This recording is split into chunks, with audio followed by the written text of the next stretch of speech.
Dirigia a minha avó de volta para casa vindo de Nebraska. Estávamos seguindo pela rodovia 45, rumo ao sul. Tudo parecia normal, apenas dirigindo suavemente, sem curvas, sem outras estradas, apenas reta na rodovia 45.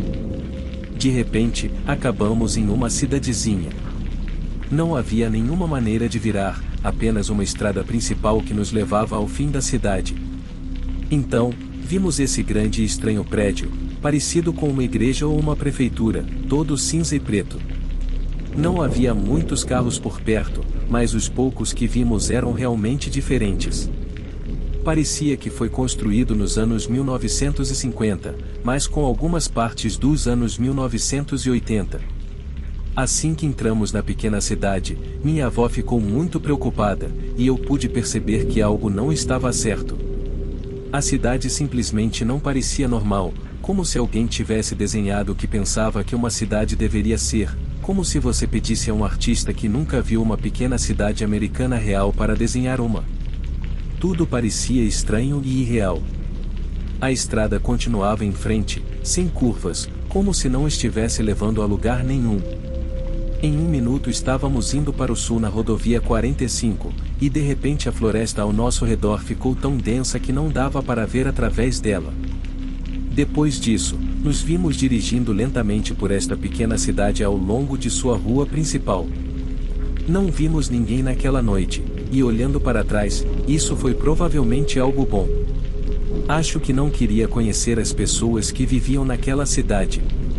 No final da rua, havia este enorme prédio, e parecia ser o mais importante de todos. Tinha paredes cinzas e um telhado preto, com 4 torres. Ao vê-lo, eu sabia que algo realmente estranho estava acontecendo. Rodovias como a 45 não param assim do nada. Na verdade, a maioria das rodovias não termina em uma cidade no meio do nada. Havia apenas uma estrada passando pelo meio. Se você estivesse dirigindo rápido, tudo pareceria normal, mas se parasse e olhasse bem, ficaria tão assustado quanto eu estava. Os prédios tinham janelas estranhas, entre os andares, o que não fazia sentido. As janelas estavam em lugares onde as pessoas nem sequer poderiam espiar. Algumas lojas não tinham portas ou placas, e não havia outras estradas que entrassem ou saíssem. Realmente parecia como se alguém tivesse imaginado como seria uma pequena cidade, e essas árvores de que falei antes, lembra da densa floresta quando chegamos aqui pela primeira vez? Bem, as árvores eram tão grossas que algumas delas estavam batendo e arranhando meu carro. Parecia que nenhum carro havia passado por aqui antes. Minha avó, sentada ao meu lado, estava realmente assustada. Ela não disse nada, mas pude perceber que ela estava tão aterrorizada quanto eu. Ela estava tremendo, e então ela disse que tínhamos que ir embora, que precisávamos sair dali. Acho que tive muita sorte de estar lá com ela. Se eu estivesse sozinho no carro, minha curiosidade teria tomado conta de mim. Parecia que tínhamos tropeçado em algum lugar desconhecido, onde as pessoas não deveriam ir e olhos humanos não deveriam ver. Parecia que havia um véu escondendo o que estava realmente lá. Talvez tenham colocado essa cidade falsa lá no caso de alguém passar por ali que não deveria. Então, obrigado, vovó, por provavelmente salvar minha vida. Eu realmente teria querido verificar aquele lugar. Se ela não estivesse comigo, eu teria simplesmente estacionado o carro e saído.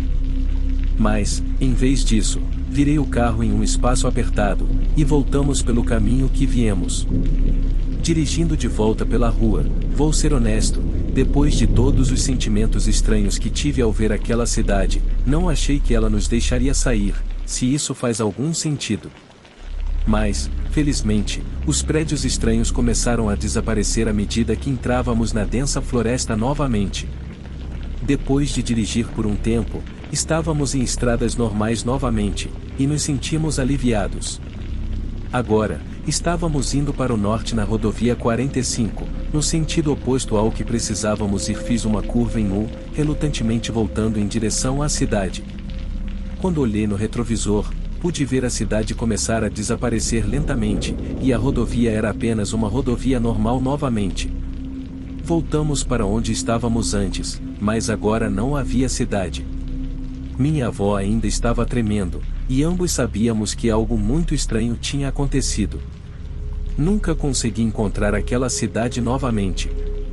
Não havia em nenhum mapa, e nem sei seu nome. E tenho quase certeza de que não há uma cidade assim em Mississippi. Tenha cuidado ao dirigir à noite, porque algo que parece uma cidade pode simplesmente desaparecer por completo.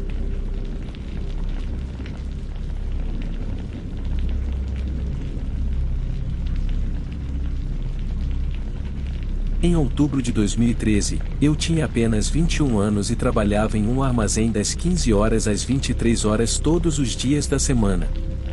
Quando chegava a hora de ir embora após nosso expediente, percebi um padrão entre meus colegas de trabalho e a maioria virava à direita, seguindo em uma direção.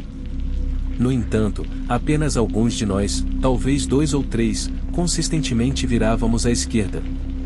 Era uma distinção pequena, mas perceptível em nossas rotinas diárias. Naquela noite, os 2 colegas que normalmente viravam à esquerda comigo já tinham saído antes de mim, então eu estava sozinho quando virei à esquerda do estacionamento. Depois de um tempo, ao parar no primeiro semáforo, vi um SUV parar atrás de mim. Isso me incomodou um pouco porque havia outra faixa disponível, e éramos apenas 2 indo naquela direção em uma rua de 2 faixas. Mas não dei muita importância. Quando o sinal ficou verde, comecei a dirigir como de costume, mas o SUV permaneceu atrás de mim o tempo todo. Eu estava dirigindo a cerca de 70 milhas por hora na faixa da esquerda. Planejava fazer uma breve parada na casa dos meus pais, já que tinha que passar por lá para chegar em casa. Toda vez que eu olhava no retrovisor, o SUV ainda estava lá, mantendo a mesma distância. Mudei para a faixa da direita e diminuí um pouco a velocidade para deixar o SUV passar. Não estava com medo naquela época, apenas irritado ao ver seus faróis no meu espelho o tempo todo. Mas quando mudei de ideia sobre visitar meus pais e decidi ir direto para casa, o SUV fez o mesmo. Foi quando comecei a pensar que o cara estava agindo de forma estranha. Mudei para a faixa rápida na rodovia, indo a cerca de 85 a 90 milhas por hora, e adivinhe, o SUV que vinha me seguindo ainda estava lá. Toda vez que eu mudava de faixa, ele fazia o mesmo. Tomei a saída para meu bairro, mas não me senti seguro indo direto para o meu prédio de apartamentos. Então, passei direto e fui a um posto de gasolina. Estacionei em uma bomba como se fosse abastecer, e claro, aquele mesmo SUV parou atrás de mim novamente. Quando olhei no espelho, vi 2 homens no caminhão usando máscaras de esqui. Naquele momento, 2 moradores de rua que estavam no posto de gasolina se aproximaram do meu carro pedindo trocados. Acredito sinceramente que esses 2 homens me salvaram, porque assim que se aproximaram do meu carro, o SUV saiu devagar. Depois que eles saíram do posto de gasolina, começaram a dirigir lentamente. Esperei que se afastassem um pouco antes de sair, mas, para minha surpresa, eles continuavam de olho em mim. Assim que saí do posto de gasolina, deram meia volta no meio da rua e começaram a dirigir na minha direção novamente. Mas dessa vez consegui despistá-los. Não vi aquele caminhão novamente desde então, mas realmente quero agradecer àqueles moradores de rua, pois acredito firmemente que eles me salvaram.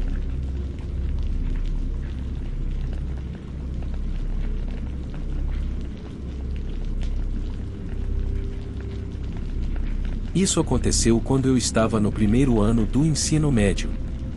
Era após o inverno, então o ar à noite estava frio. Minha amiga, vamos chamá-la de Verônica, me mandou uma mensagem perguntando o que eu estava fazendo. Para entender melhor a história, deixe-me explicar o layout e a distância de cada lugar. Na época, eu estava na casa do meu primo, que ficava a cerca de 8 quarteirões de distância da casa dela. O McDonald's ficava a cerca de meia milha de ambas as nossas casas. Do outro lado do McDonald's, havia um Target e alguns outros fast food. A cerca de 1,5 milha de distância, havia um Burger King. Não consigo lembrar exatamente de quem foi a brilhante ideia de sair às 11 horas da noite só para pegar alguma coisa para comer, mas seguimos em frente de qualquer jeito. Sair furtivamente era simples para mim, mesmo que eu nunca tivesse feito isso antes. Verônica, por outro lado, era bastante experiente nisso. Era tarde, então eu estava usando meu pijama, shorts e um grande jersey de futebol.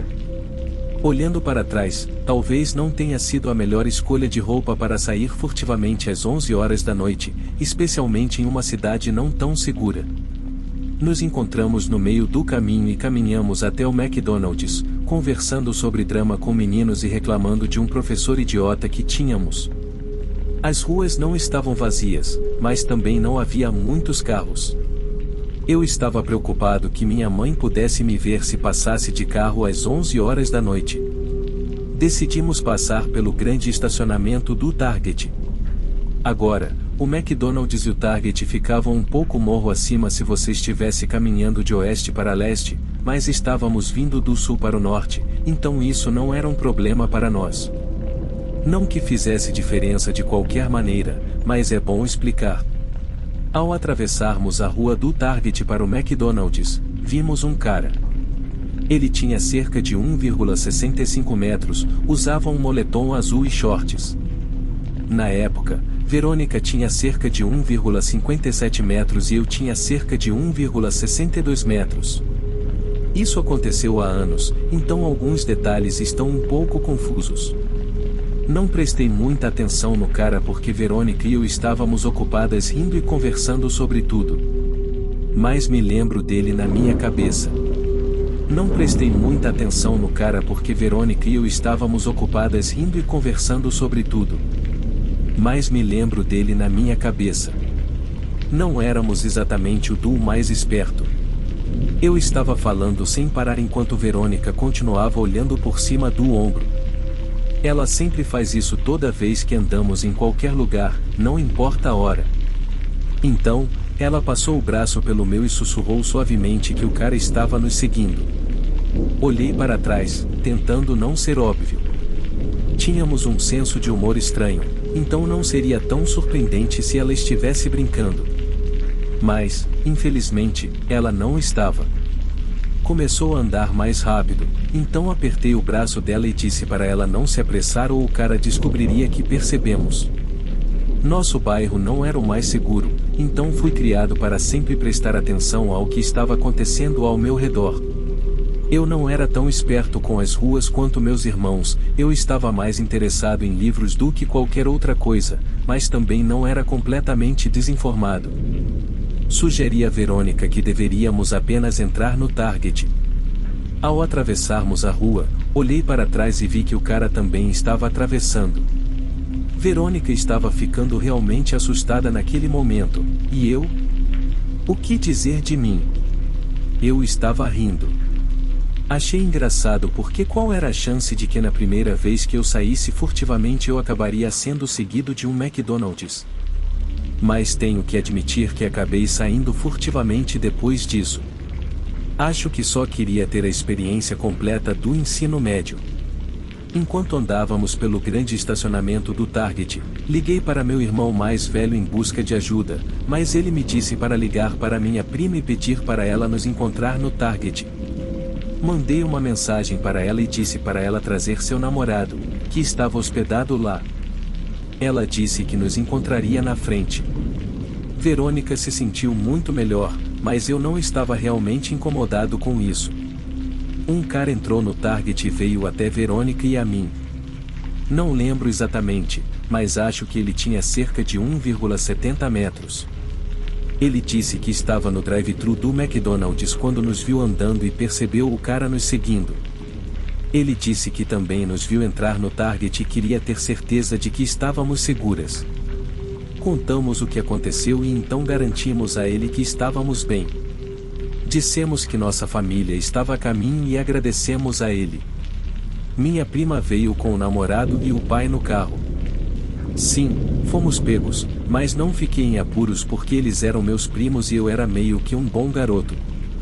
Além disso, minha mãe teria ficado muito chateada com meus primos por não perceberem. Verônica veio comigo para a casa da minha prima, onde apenas conversamos sobre o que aconteceu. Até liguei para um de nossos amigos mais velhos e contei a ele sobre isso. Saber que outra pessoa viu isso fez com que a realidade se concretizasse para mim.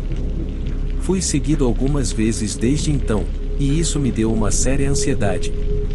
Com certeza, não vou mais andar sozinho.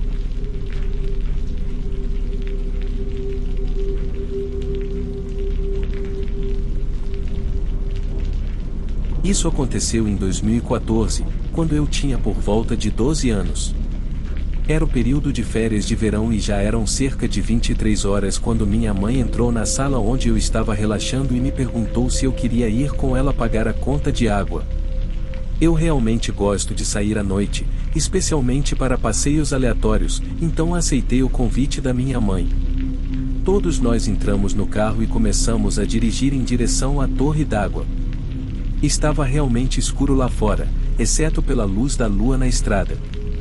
Minha mãe, minha irmã e eu estávamos conversando e nos divertindo até chegarmos à torre d'água. Só para você saber, eu fico realmente assustado no escuro. Tenho pavor disso, especialmente aqui perto, onde moro, porque fica muito escuro à noite e não há muitos postes de luz. De qualquer forma, chegamos à torre d'água. Assim que abri a porta e saí, ouvi ruídos estranhos vindo da direção da torre. Imediatamente contei à minha mãe sobre o que estava ouvindo, mas ela achou que eu estava brincando ou apenas com medo do escuro. Minha mãe me conhece muito bem. Mesmo assim, desci do caminhão, mas fiz isso lentamente. Depois, fui até a porta para colocar o envelope lá. Voltei correndo para o caminhão o mais rápido que pude. Minha mãe ria de mim enquanto se afastávamos do distrito de água. Estávamos entrando na rodovia quando, de repente, uma enorme sombra voou bem na frente do nosso caminhão. Era gigantesco, cerca de 2,5 metros de altura, com asas que se estendiam por cerca de 3 metros de largura. Quer dizer, era realmente grande. Eu o vi por apenas um momento, mas parecia cinza e tinha uma forma corporal parecida com a de uma pessoa, o que o tornou ainda mais assustador. Vimos a silhueta voar de volta para a torre e depois descer novamente. A criatura voadora estava se movendo lentamente perto do chão. Não podíamos acreditar no que estávamos vendo. Parecia que tudo ao nosso redor parou por um momento. Não podíamos acreditar que uma criatura dessas poderia existir. De repente, eu e minha mãe começamos a gritar e ela pisou no acelerador o mais forte que pôde.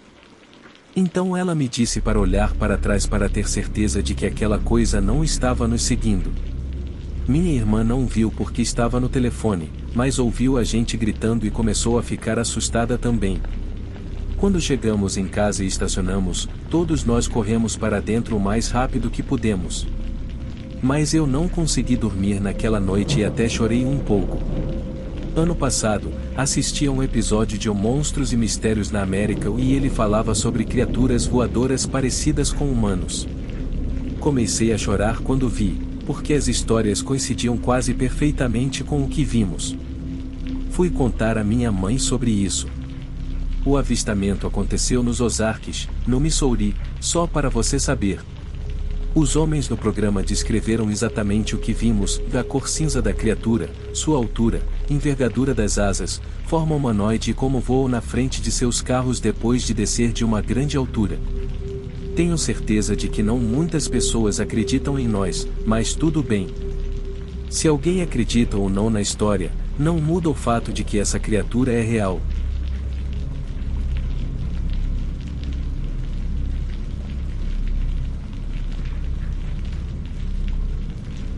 Esta história ocorreu quando eu tinha acabado de completar 18 anos.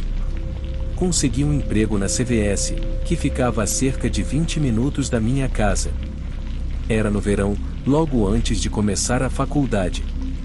O trabalho era tranquilo e pagava melhor do que outros lugares, como supermercados ou restaurantes fast food próximos, mas eu sempre tinha que trabalhar no turno da noite porque era mais jovem e nova funcionária, embora isso não me incomodasse muito.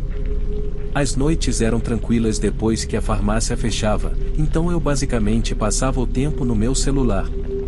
Mas na noite em que isso aconteceu, não foi como as noites normais na loja. Os funcionários da farmácia tiveram que ficar mais tempo naquela noite, até por volta das 21 horas, para terminar o trabalho. Por volta das 20h30, um homem entrou na loja e, só de olhar para ele, percebi que algo estava errado.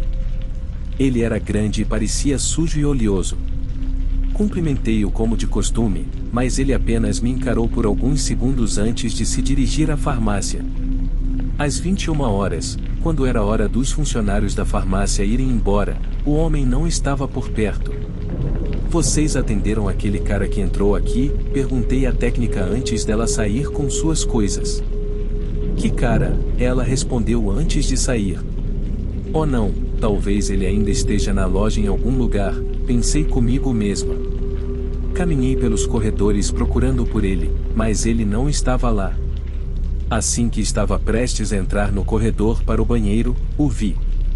Ele estava parado no corredor escuro. "Que horas vocês fecham?", ele murmurou para mim, olhando diretamente para mim enquanto falava. Levei um momento para perceber que ele tinha dito algo, pois ele simplesmente ficou lá em silêncio. "Às 9, fechamos às 9, respondi. Ele nada disse e simplesmente passou por mim, e o cheiro ruim foi com ele enquanto ele saía da loja. Verifiquei os banheiros, que felizmente estavam limpos. O homem aconteceu de estar estacionado bem ao meu lado do lado de fora. Meu gerente caminhou comigo até o meu carro, mas o homem estava parado ao lado dele no estacionamento escuro. Entrei no meu carro e ele entrou no dele. Enquanto dirigia, pensei que era apenas uma coincidência ele estar atrás de mim. Imaginei que ele viraria em alguma outra rua em breve, mas estava errada. Mesmo quando eu me aproximava do meu bairro, ele ainda estava bem atrás de mim. Eu sabia que tinha que fazer algo rápido, então decidi seguir um caminho mais longo para casa. Uma vez que me senti segura, corri pelas ruas quase voando enquanto me apressava para chegar em casa naquela noite. Estacionei meu carro na garagem para que ele não pudesse vê-lo da rua, mas estranhamente, ninguém dirigiu pela minha rua naquela noite, e felizmente nunca mais vi o homem.